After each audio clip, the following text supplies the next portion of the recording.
ഇന്നിപ്പോൾ നമ്മൾ നോക്കാൻ പോകുന്നത് നമുക്ക് ഇക്കണോമിക്കലായിട്ട് ഉണ്ടാക്കാവുന്ന ഒരു കോട്ടിൻ്റെ ഒരു മെത്തേഡ് നമ്മളിവിടെ സൈറ്റിൽ പരീക്ഷിച്ച് നമ്മളിവിടെ നിങ്ങളായിട്ട് ഷെയർ ചെയ്യണം. ഇതാണ് നമ്മൾ ഉണ്ടാക്കിക്കൊണ്ടിരിക്കുന്ന ഒരു കോട്ട്. നമ്മൾ ഇതിനകത്ത് യൂസ് ചെയ്തിരിക്കുന്ന മെറ്റീരിയൽസ് എന്ന് പറയുന്നത് റെക്റ്റാങ്കിൾ ഹോളോ ട്യൂബ്സ് ആണ്. 1.5 ഇഞ്ച് സൈസ് വരുന്ന റെക്റ്റാങ്കിൾ ട്യൂബ്സ് ഇതിൻ്റെ ഔട്ടർ ഫ്രെയിംസ് ആയിട്ടും ഇൻസൈഡിൽ നമുക്ക് ഇതിനകത്ത് 1.5 വരുന്ന GP പൈപ്സ് ആണ് നമ്മൾ ഇതിനകത്ത് യൂസ് ചെയ്തിരിക്കുന്നത്.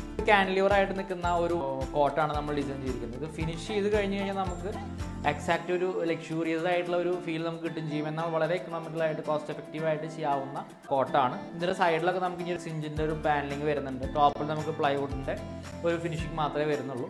ഇതിൻ്റെ സ്ട്രെങ്ത് വൈസ് നോക്കുകയാണെന്നുണ്ടെങ്കിൽ ഞാനൊരു 70 kilograms വെയിറ്റുള്ള ഒരാളാണ്. ഇതൊരു പോർഷനിൽ നമ്മൾ നടന്ന് നിങ്ങൾക്ക് കാണിച്ചു തരികയാണ് ഇപ്പോൾ ഈ ഒരു വെയിറ്റ് ബാലൻസിങ് ഇതിൻ്റെ എത്രത്തോളം ഉണ്ടെന്നുള്ളത്. അപ്പോൾ ഇത്രയും സേഫസ്റ്റ് ആയിട്ടുള്ള മെത്തേഡിലും ലക്ഷൂറിയസ് ആയിട്ടുള്ള ഡിസൈൻസ് നമുക്ക് കൊണ്ടുവരാനായിട്ടും ഇത്തരം മെത്തേഡ്സ് യൂസ് ചെയ്യുകയാണെങ്കിൽ നിങ്ങൾക്കും ഇത് ഈസി ആയിട്ട് സാധിക്കും.